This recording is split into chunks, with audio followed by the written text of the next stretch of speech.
بسم اللہ الرحمن الرحیم۔ السلام علیکم، آپ دیکھ رہے ہیں شان ٹاکس۔ ایک شخص مجدد الفسانی کی خدمت میں حاضر ہوتا ہے اور مجدد الفسانی سے پوچھتا ہے کہ آپ مجھے کوئی ایسی نصیحت کریں جو مختصر اور پراثر ہو۔ مجدد الفسانی سے جواب دیتے ہیں، کبھی خود کو خدا مت سمجھنا اور کبھی خود کو مصطفیٰ مت سمجھنا۔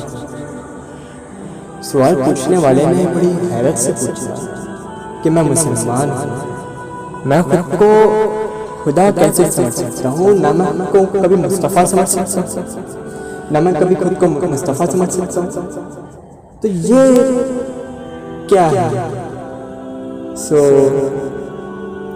مجدد الفسانی اسے جواب دیتے ہیں کہ جب یہ سنو کہ کبھی خود کو خدا مت سمجھنا، تو اس سے یہ مراد ہے کہ یہ صرف خدا کا اختیار ہے کہ وہ جو چاہے جیسے چاہے وہ کرے، وہ کہے ہو جا سو ہو جا، کن فیکون۔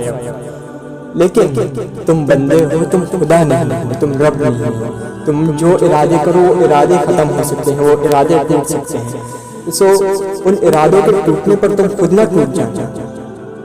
اور دوسری نصیحت یہ کہ کبھی خود کو نبی نہ سمجھنا، کبھی خود کو مصطفیٰ نہ سمجھنا۔ صرف نبی کا اختیار ہے کہ جو ان سے اختلاف کرے وہ کافر ہو جائے۔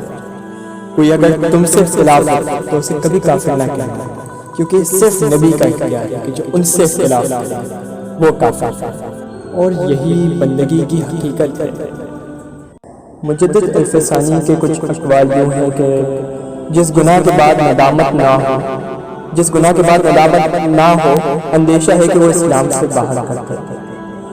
نفس پر شریعت اور نیکی کی پابندی سب سے زیادہ دشوار ہے۔